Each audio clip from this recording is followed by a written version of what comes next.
videolõunatund Nõmme raadios. Nagu Nõmme raadios kombeks, tere kogu maailmale.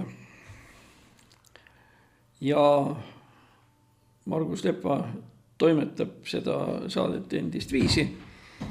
Natukene nagu oleks midagi paremaks läinud, aga igal juhul ravi kestab ja mingil hetkel peab see asi kõik ju korda saama. Niigi liiga kaua juba. Nii nagu te mäletate, meil on need 4 lambikest, mis tuletavad meile meelde ammust advendiaega detsembrikuus. Improvisatsioonisümbolid on 3 apelsini lavastuse järgi, armastus 3 apelsini vastu. Ja nüüd me siis paneme põlema viimase küünla. See küünal on seoses saabuva jaanipäevaga, nii et see on peaaegu nagu eeljaanipäeva küünal. Eeljaanipäeva. Kuna me lõket siin teha ei saa, esiteks ei lubata ja teiseks ei ole ka see küünla valgus mitte oluliselt halvem. Alguseks pöördume jälle meie heategijate ja abiliste poole ja nende poole, kes võiksid seda olla. Asi on selles, et meie rahaline seis ei ole täna kuigivõrd kena ja ma tahaks rõhutada, et tegelikult me ju töötame siin põhiliselt ju kõik tasuta. Ega meil ju mingisugust palka ega preemiat ega mitte midagi ei ole. Lihtsalt meile meeldib siin Nõmme raadios olla ja see ongi, ütleme, see põhiargument.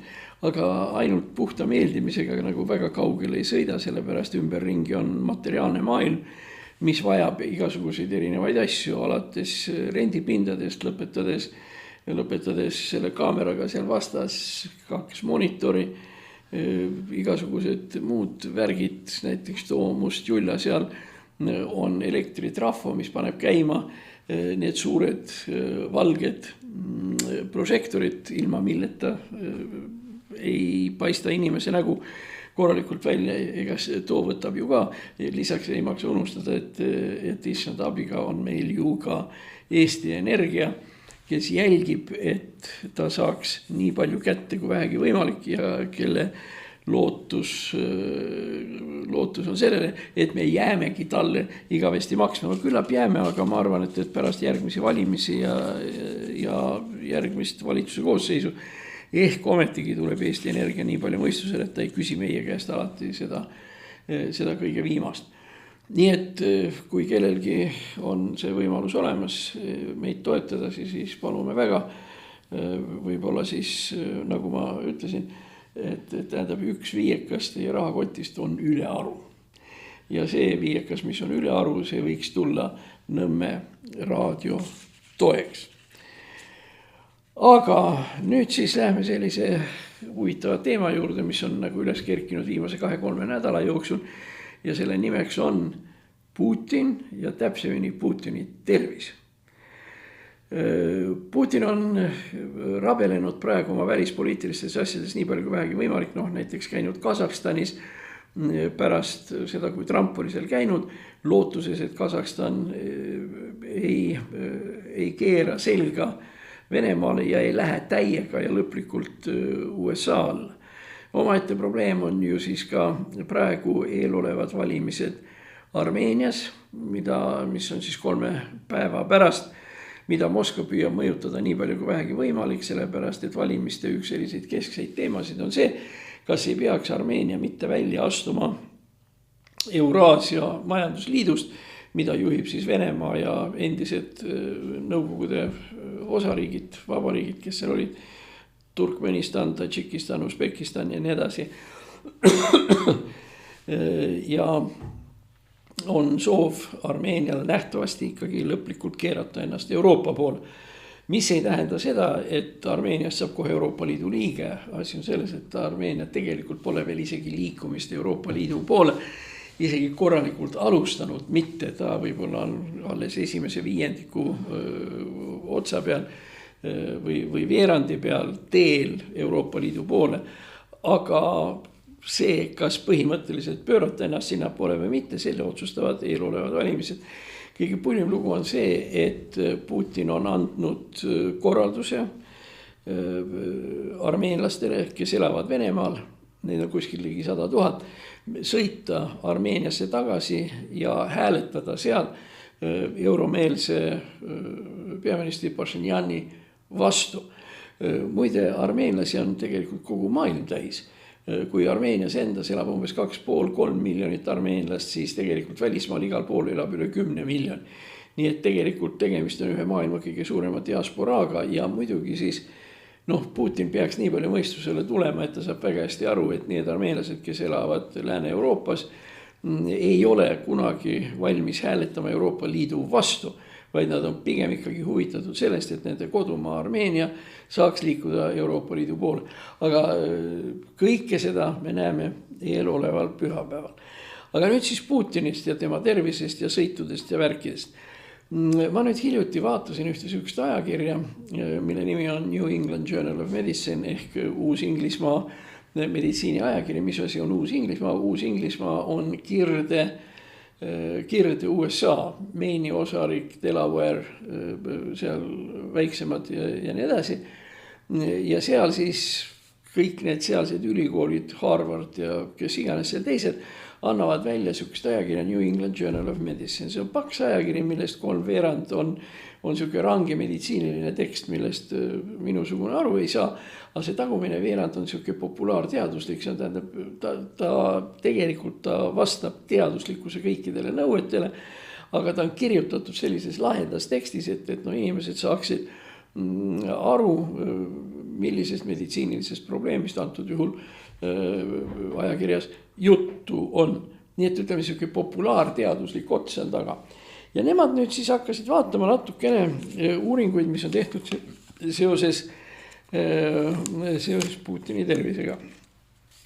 Ja seoses Putini tervisega siis pöörati tähelepanu, kuidas Putin esines Valdais. See on siis põhimõtteliselt sealt Kalininist või Tverist ülespoole. Ja seal Valdai kandis on siis Putinil ja tema sõpradel suvila, see nõnda nimetatud kooperatiiv Ozero. Ja Valdais siis oli mingisugune järjekordne majandusteaduslik hulumulju.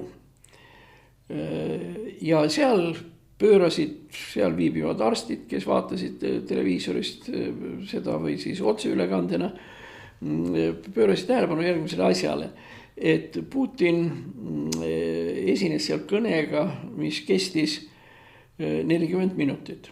Ja seal siis pandi tähele, et Putini eripära on selles, et ta väga sageli kordab sõnu, asja eest teist taha, lause keskel hakkab kordama. Ja teiseks on terve rida nimesid, mida ta ei ole võimeline välja ütlema.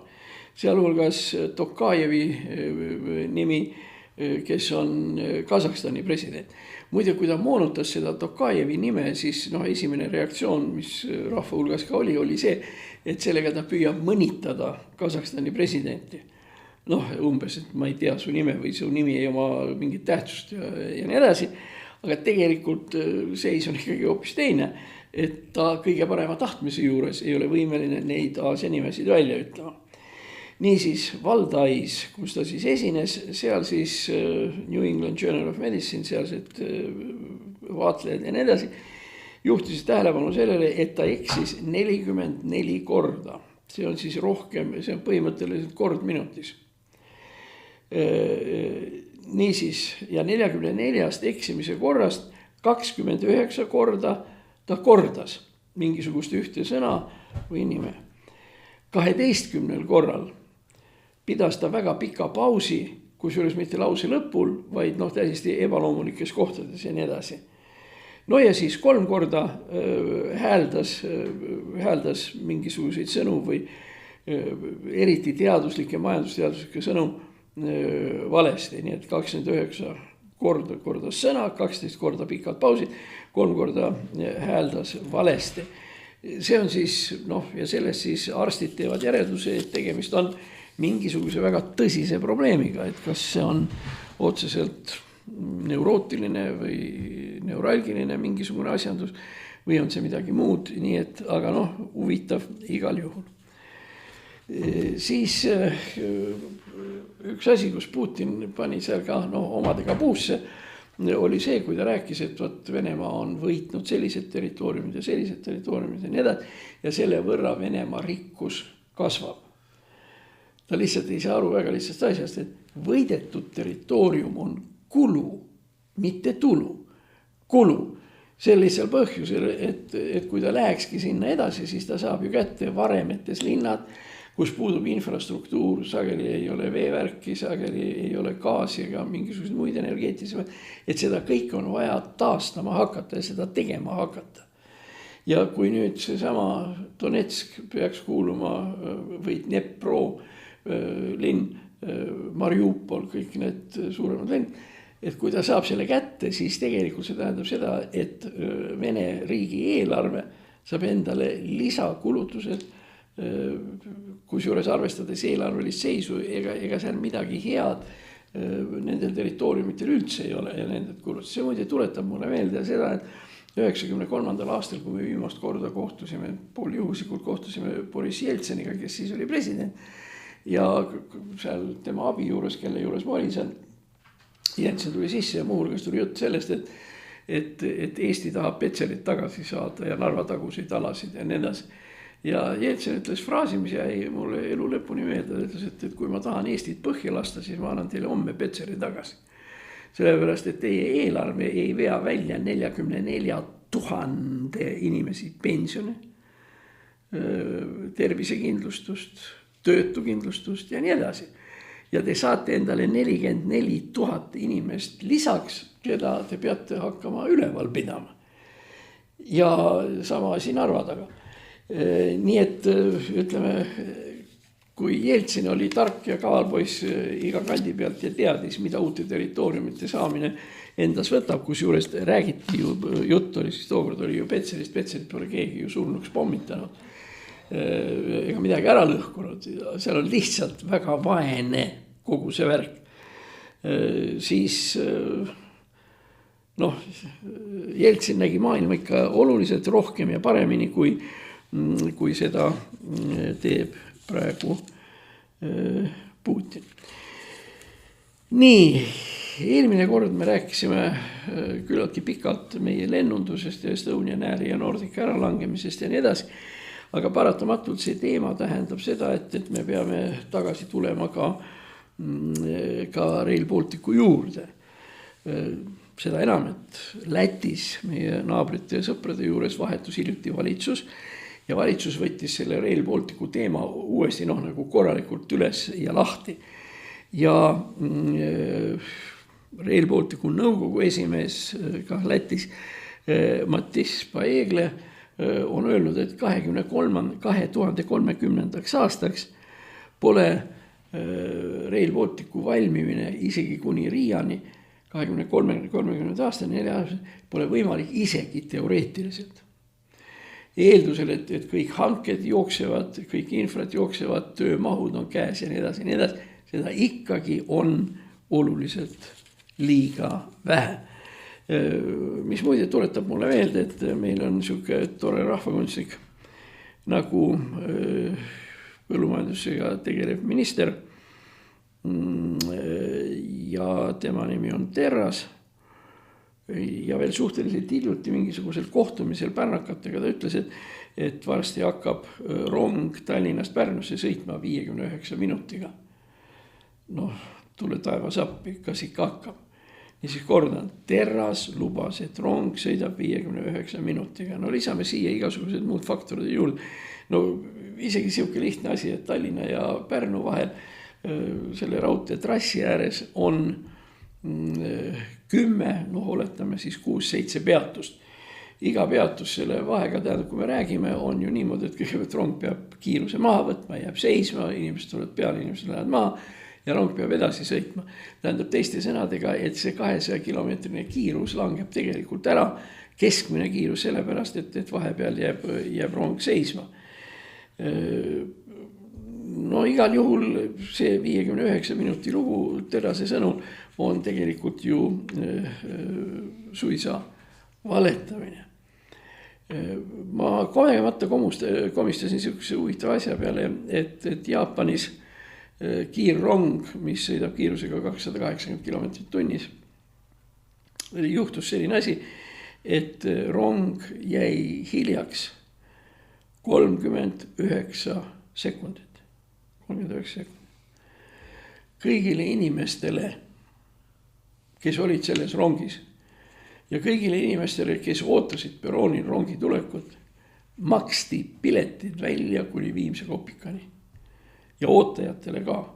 Ja lisaks sellele 39 sekundilisele muutusele, lisaks sellele raudteefirma esitas ametliku avalduse, ametliku vabanduse ajalehtedes ja massimeedias. 39 sekundit jäädi hiljaks. Nüüd terasluba 59 minutiga, selle peale ma ütleksin niimoodi, teras ära te nalja. Sa oled ikka pullivend küll. 59 minutiga, nagu ka lätlased seda rõhutavad, ei saa see rong sõita isegi mitte teoreetiliselt. Lisaks sellele, kui me Rail Balticust praegu räägime, siis tuleb arvestada veel ka sellega, et Rail Baltic, mis alguses pidi olema 2 rööpepaariga, tuleb nüüd 1 rööpepaariga. Ja siin on järgmised jällegi küsimused. Kui rong ühes suunas sõidab, siis kuidas saab tulla teises suunas rong? Ja kui panna teises suunas rong lihtsalt ootele, siis mis kiirustest me keskmisena üldiselt räägime. Eesti võime välja ehitada Rail Baltic praegu ulatub kuni Häädemeesteni. Nii et tegelikult me saame siis Rail Balticu näol Tallinn Häädemeeste rongi. Häädemeestist edasi lõuna poole tegelikult mingisugust välja ehitamist esialgu ei tule. Siin on olemas sellised ka jaamad, mis võiksid nagu tekkida Läti poole peal. Need on siis Ruiena, Siedaviits ja Bauska. Ja meie poolt siis on peatused nagu Õru, Lüllemäe, Hardla, Tõva, Helme, nii edasi. Ühesõnaga, mitme miljardilist rongi see me siis Lillemäe ja Bauska ühenduseks tegelikult ju vajame. Lätlaste uus valitsus muide on peale hakanud ühe sihukese huvitava liigutusega, mida ma arvan, et meil tasub huviga vaadelda. Nad on nimelt välja võtnud, prokuratuur on välja võtnud kõik rahalised küsimused, mis on Rail Balticuga Lätis seotud olnud, sest on alust arvata, et tegemist on väga kapitaalse ja suure vargusega läbi aastate, mida meie siin Nõmme raadios oleme korduvalt rõhutanud. Rail Baltic on raha lüpsmise masin. Ja kõik need tema valmis saamise asjad ja nii edasi on ikkagi lihtsalt puhas muinasjutt. Nüüd ma arvan, et kuskil järgmises või ülejärgmises saates me räägime natukene sellest ka, et kuidas see ehitus välja näeb. Põhjus on väga lihtne, sellepärast, et ma järgmisel, see on siis nüüd ülehomme, eks ole, ülehomme või ülehomme, kas reedel või laupäeval lähen Rapla taga Kuusiku lennuväljale langevarjuga hüppama. Ja ma olen seal kandis hüpanud küll. Ja üks asi, mis teeb selle langevarju hüppe, ütleme ka poliitiliselt selles mõttes huvitavaks on see, et hüppe algab kas 4 või 5 kilomeetri kõrguselt. Ja just selles ülemises otsas on võimalik ülevalt vaadata, kus kohas see Rail Balticu trass hakkab tulema. Teda, ta on kohe niimoodi näha ja kõik see, jumal, kuidas seal on igasugused unikud kruusa kohale veetud ja maa segi pööratud ja nii. Mõelda, selleks ei pea päris isegi ülesse minema, piisab sellest, kui sa Raplasse sõidad autoga, siis siin Tallinnast umbes 20 kilomeetri kaugusel on ju näha, kuidas see kõik on üles songitud. Nad väga kaugele Raplast veel pole jõudnud. Aga ma siis teen üleskutse, et kõik need, kes on huvitatud Rail Balticu ehitusest Tallinna ja Rapla vahel vaadata, tere tulemast. Firma nimi on Drop Zone ehk kukkumise või langemise tsoon, kus te siis ka kõik need asjad ära näete. Ma olen korra või 2 isegi nagu pildi seal teinud, aga konksu koht on see, et kui sa hüppad lennukist välja, siis esimene minut on vaba langemine. See ei ole langevarju ega midagi. Aga vaba langemine tähendab seda, et sa pead oma suunda põhimõtteliselt reguleerima niimoodi, et sul on käed niimoodi kõrvaga, niipidi või niipidi ja nii. Ja kuna see on vaba langemine kiire ja siis tegelikult ka natukene hirmus, siis tegelikult viimane asi, mille peale sa mõtled, on pildi tegemine. Sa oled igasugustest asjadest saanud. Must on pilt tehtud, mis Õhtulehes ka ilmus, aga see oli lihtsalt üks instruktor ja nii edasi ja selle eest pidi eraldi raha maksma ja mis iganes. Aga ühesõnaga, uskuge, tere tulemast Kuusiku lennuväljale, vaatame, mis sealt siis huvitav saab olema. Nii, nüüd siis, kui me räägime nendest Rail Balticu asjadest ja nii edasi, siis on küsimus ka veel selles, et Kadri Must, kes oli nüüd raamatupidaja ministrist peast ja nii edasi, pühendas väga suure osa oma tähelepanust Pärnu lennujaama valmis ehitamisel. Nüüd mõelge, tähendab, inimene, kellel on vaja Tallinnast Pärnusse kiiresti saada, peab sõitma siis selle raudteerongiga või ta peab sõitma bussiga või siis ta peab lendama lennukiga. Tähendab, küsimus on selles, et kas kõiki need 3 ühendusviisi on võrdväärsed ja kas nad kõik 3 peavad seal ka olema. Näiteks erinevus, ütleme, Tallinn-Pärnu, mis tõenäoliselt Rail Balticuga seoses võib ära kaduda, kui Rail Baltic valmis saab. Võrdleme seda Tallinn-Pärnut näiteks lennujaamadega Tallinn-Kuressaare või Tallinn-Kärdla, kus situatsioon on absoluutselt teine. Ei Kuressaarde ega Kärdlasse veoautod või bussid kiiresti ei sõida, kui bussid lähevad üle, seal on vahepeal ju praamiühendus ja mis iganes. Ja kui sinna tekitatakse lennuliin, mis on ühest küljest Tallinnas väga kättesaadav ja teisest küljest jõuab kiiresti sinna või siis vastupidi, siis tegelikult see annab ju nii Kuressaare inimestele võimaluse Tallinnasse tulla, Tallinna inimestele Kuressaarde tulla suhteliselt lühikese aja jooksul, kõige klassikalisem lugu. Kuressaares on kõik võimalike Eesti riigiameteid ja nende riigiametite osakond. Tallinnas on ametnikud, Tallinna ametnik tahab kontrollida või aidata või teha midagi Kuressaare ametis. Siin on tõepoolest võimalik, sa istud lennuki peale, lendad sinna, kus juures see lend on seal kuskil 30 minutit, ja tuled Kuressaares lennuväljalt maha ja oledki valmis. Teed 2-3 tundi oma tööd ja tuled õhtuse lennukiga tagasi. Tähendab, siin on teoreetiliselt selline võimalus nagu igatepidi olemas, et töötada saab ka näiteks 1 päeva jooksul, see on see nagu see teoreetiline võimalus. Aga Pärnusse ma ei kujuta väga hästi ette, seal on ka igasuguseid asju ja mida oleks vaja kõike teha ja nii edasi. Aga selle jaoks praegu ehitatakse 4-realist maanteed lõpuni. Ja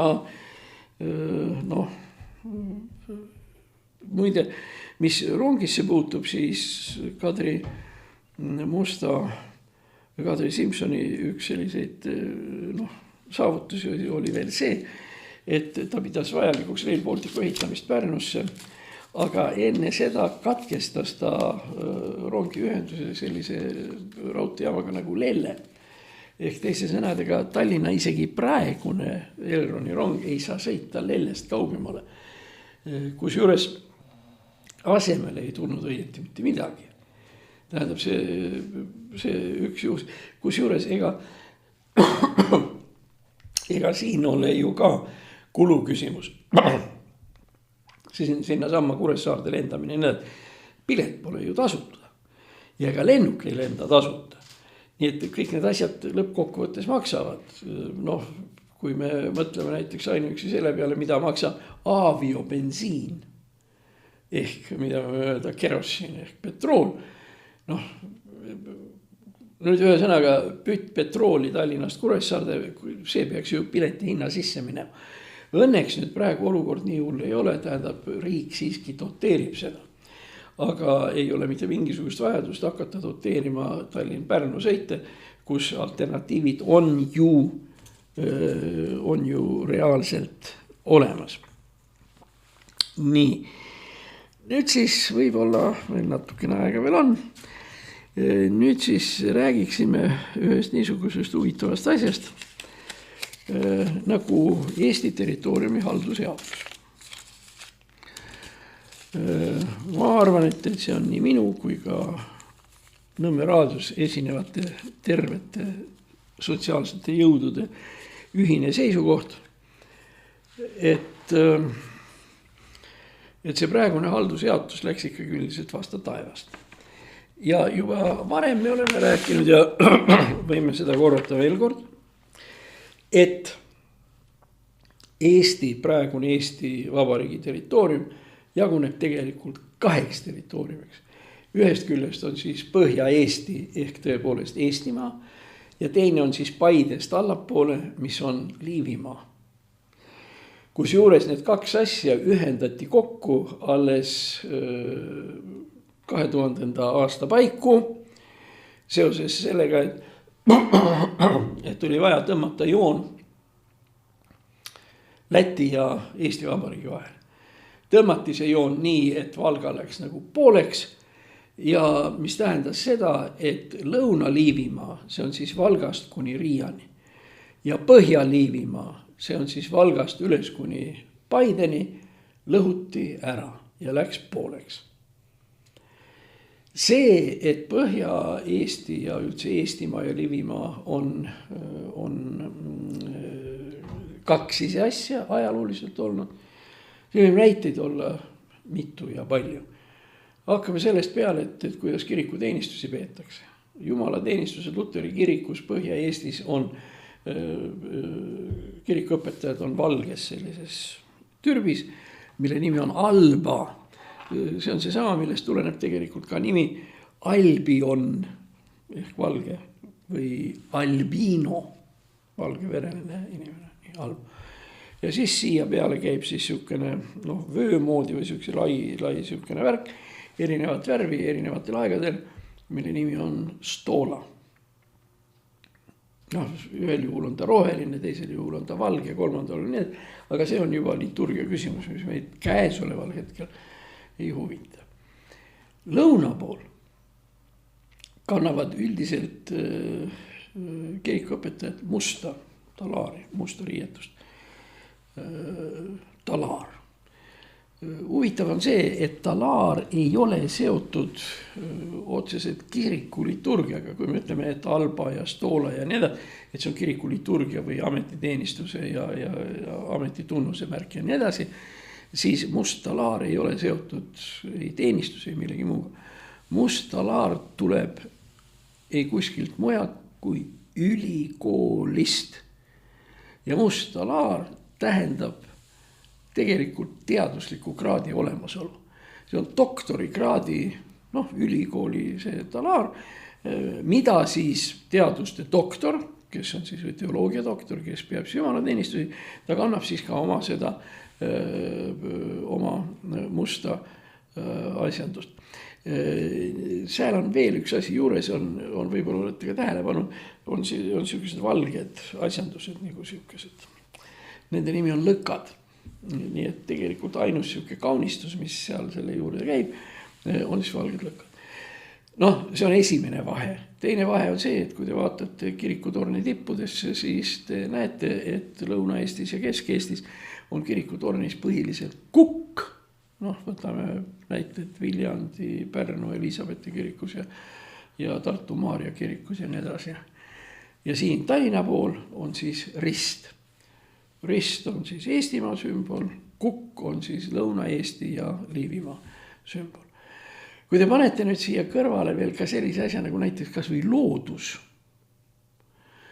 siis Lauskmaa, mis on Põhja-Eestis, lakkab olemast juba ütleme seal Põltsamaa juures ja nii edasi, rääkimata Võru, Valga ja kõik muud need kohad, kus on tegemist ilusate mägedega. Ega siis pole ilma asjata, et laskesuusatamise MM ja autorallisid ja ei peeta Lõuna-Eestis, sellepärast, et seal saab suusatada, seal on mäed ja seal on ka kõik võimalikud sinkavonkalised teed, mida mööda Ott Tänak muide Liivimaalane, sest ta on pärit Kuressaarest, mida mööda siis Ott Tänak oma autosõidumeisterlikkust näidata saab. Ja nüüd üks asi, kus ma palun nagu kuulajatel natukene kannatust. Sellepärast, et ma nüüd näitan teile seda, mis ma tahtsin algusest peale öelda, nimelt seda, et kogu nõnda nimetatud Eesti kultuur, mis tegelikult ei ole Eestimaalt, on tegelikult pärit Lõuna-Eestist ehk Liivimaalt. Niisiis ma kordan, need asjad, mis ma praegu nüüd loetlen, on pärit Liivimaalt, kuigi mõned inimesed kipuvad arvama, et tegemist on üldise Eesti kultuuriga. Ei ole, tegemist on Liivimaa kultuuriga. Ja üksteise järel, mis on. Liivimaalt on pärit sellised asjad nagu esimene üldlaulupidu 1869, Eesti Põllumeeste Selts, Eesti Kirjameeste Selts, Vanemuise Selts, Treffneri gümnaasium, sinimustvalge lipp, see on siis Otepäält, kus kirikuõpetaja oli Jakob Hurt, kirjanduses Kalevipoeg, Kreutzwald, Feelmann, Jakobson, Koidula, Aino Kallas. Ma kordan, ma praegu loetlen kultuurinähtusi, mis on Liivimaalt pärit. Nii, Aino Kallas. Kõik, mis on seotud Oskar Lutsuga, kogu see kevade lugude sari ja mälestused ja mis edasi.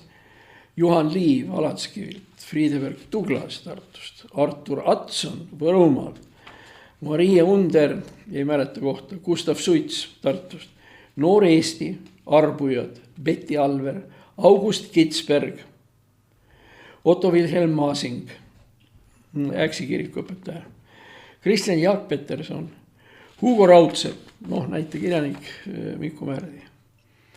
Muusika Lõuna-Eestist.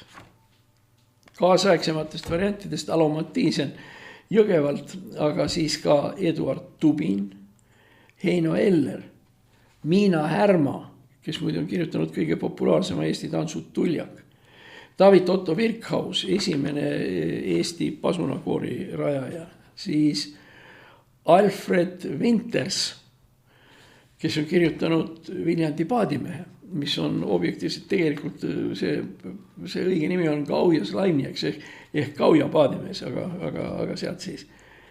Nii, Adebelt Virkhaus, see on tolle Virkhausi poeg, kes on kirjutanud seal, kus lagendikul Rukkiväli hõljub. Säbelmann Karksist, siis Wulf Õis Õrn Ööbik, siis, hea küll, Maris Liepa, tuntud balletitants, Raimond Pauls, trükkised, mis ilmusid Postimees erinevates variantides, Maarahva nädalaleht Sakala, siis Vaar ja Bruno Oja, kunagine näitleja, Andres Vihalem, Käsuhans, kelle Käsuhansu nutulaul, Oh mu vaene Tartu liin ja nii edasi. Ignatsi Jaak, kohalik Kambiast pärit kellamees. Temaga oli niimoodi, et tema õppis Forseliuse pedagoogilises seminaris, mis oli Eesti esimene kool, kus eestlased õppisid. Ja Ignatsi Jaagu võttis Forselius kaasa ja viis ta Rootsi kuninga ette. Et näidata Rootsi kuningale, et eestlased on võimelised lugema ja kirjutama ja need asjad ära õppima. Ja teadma erinevaid luuletusi. Kuningas isegi küsis ta käest, kas ta oskab mõnda ladinakeelset luuletust, mida Ignatsi Jaak oskas. No tulemus oli see, et Forseliuse kooli hakkas kuningas toetama ja Ignatsi Jaak sai autasuks suure kuldraha, kuldmündi. Oskar Kallas, eks ole, meie suur diplomaat ja nii edasi, kes oli minu kooli, mis on praegu Miina Härma gümnaasiumi esimese direktori. Konstantin Päts Tahkuranna, Jaan Tõnisson, Karl August Hermann, Peeter Põld muide ka sealt Miina Härma koolist. Pirogov, üle maailma kuulus kirurg, Wilhelm Ostwald, Nobeli preemia laureaat ja füüsikalise keemia rajaja. Väär, Piime maantee juurest, siis Julius Kuperjanov,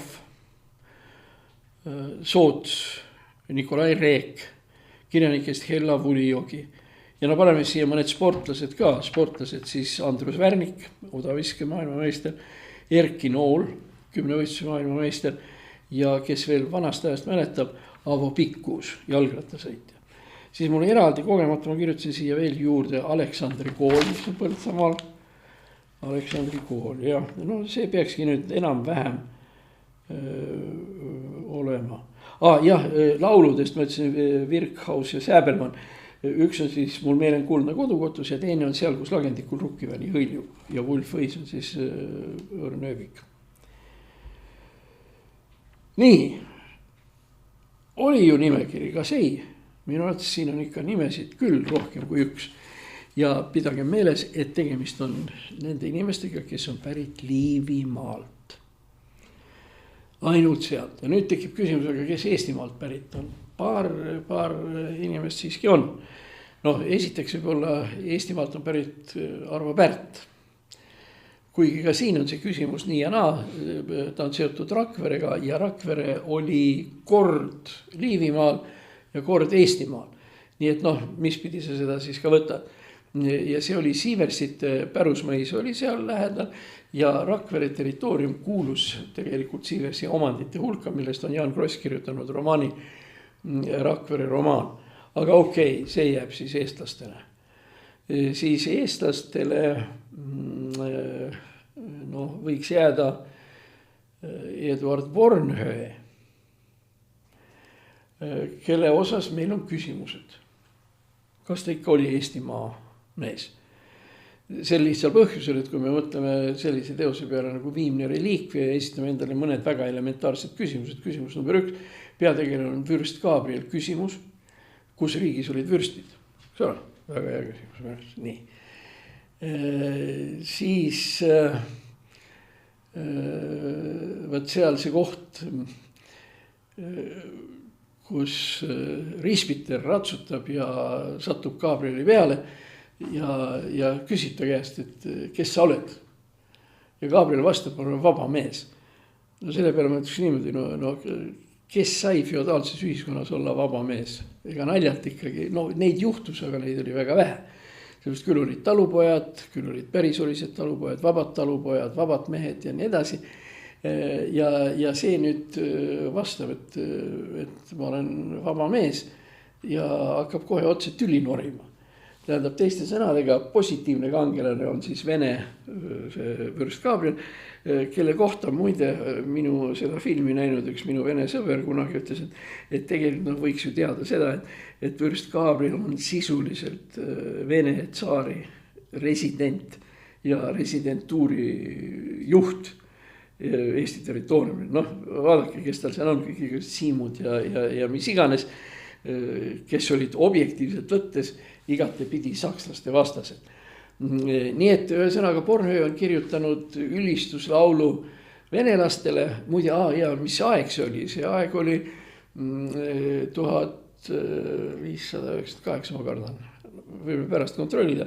Tegemist oli Liivi sõjaga.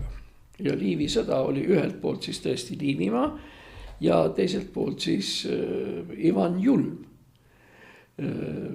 kellel olid Liivimaa suhtes omad seal ambitsioonid ja pretensioonid, kes sättis siia ühe oma pseudokuninga Herzog Magnuse Põltsamaale, mis iganes, ja siin olid tema väed sees, mis iganes. Nii et tegemist oli Liivi sõjaga. Muide erinevus jällegi Eestimaa ja Liivimaa vahel on see, et kui sa ütleme Ameerikas 6.-7. klassi tatnina käest küsid, et mis asi on Liivimaa või see, siis ta võib alati öelda, et see oli see, kus oli Liivi sõda. Sest Liivi sõda oli Euroopa seisukohalt väga tähtis asi. Põhimõtteliselt, sest see mõjutas jõudude vahekordi Rootsi, Poola, ordu, piiskopid ja nii edasi, nii edasi. Ja see oli maailma tähtsusega sündmus, Liivi sõda. Kas te Eestimaa sõjast midagi teate? Ütleme, mis meil seal olid need 3 kuningad, kes läksid Paidesse või midagi täiesti kohaliku tähtsusega asi, millel pole mitte mingisugust tegelikku mõtet. Nii et selles mõttes peaks ütlema, et Liivimaa on tähtis asi ja kui teha sellest mingisugused konkreetsed järeldused, siis vahest ehk seda, et me peaksime kuidagi hakkama mõtlema selle peale, kuidas taastada Liivimaa see staatus, mis tal tegelikult eksisteerib. Kui me isegi kaasaja asjadest räägime, siis mõelge, Eestimaal pole õieti ühtegi lennufirmat või see, mis siin oli, on lihtsalt piinlik rääkida. Aga samal ajal Liivimaal on olemas Air Baltic, kusjuures lööge lahti arvutist ja vaadake seda Air Balticut. Air Baltic lendab kuhu iganes. Ja ta on tegelikult Lõuna- ja Kesk-Eesti jaoks ikkagi lennuühendus number 1.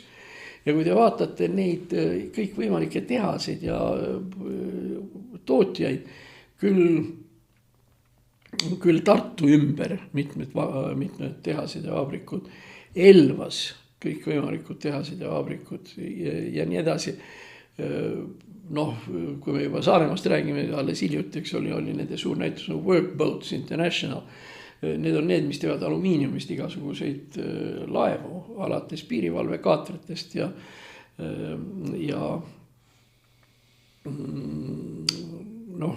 ühesõnaga ka mingil määral patrull-laevadest teaduslikud laevad. Ega midagi sellist ikkagi mujal ka nagu väga ei ole. Nii et, kui me sellest juba räägime, siis olgu see siis tehtud, et tähendab Liivimaale kuulus Saaremaa ja Eestimaale kuulus Hiiumaa. Aga tähendab Saaremaa pluss Muhu. Nende põhiline turg, kus käidi oma kaupa müümas, oli Riia ja osaliselt ka Pärnu. Siin tekib veel üks väga huvitav teine ajalooline jaotus, millel kaasaja seisukohalt muidugi enam tähtsust ei ole, erinevalt kui Liivimaast on ikka tähtis asi, siis teine jaotus oli siis ordu ja piiskopid. Tähendab, ordu oli üks omaette religioosne ühendus, kes esines ja eksisteeris omaette poliitilise üksusena, kellele kuulus terve rida territooriume siin ja seal. Ja piiskopid siis vastupidi allusid siis peapiiskopile Riias ja Riia piiskop siis läbi Saksamaa ja Saksa riigi allus Rooma paavstile. Ja see oli üks omaette selline, mitte päris sõda, aga vähemalt konflikt Eesti territooriumil igal juhul. Huvitav on see, et ordu ja piiskopite piir kulges mööda Pärnu jõge. Ja Pärnu jõe keskel oli tollipunkt nende kahe kaubanduse vahel. Ja siin muide oli Saaremaa kaupmeestel ja Saaremaa põllumeestel ja kaluritel äärmiselt positiivne kaubanduslik moment, mis seisnes nimelt selles, et nad võisid kogu aeg mängida selle kahe supervõimu vahel. Ja Meelis Tunk on see poiss, kes on kirjutanud raamatu Vogt. Ja sealt muide joonistub väga hästi välja, kuidas eestlased lubasid mingisuguse kalalaadungi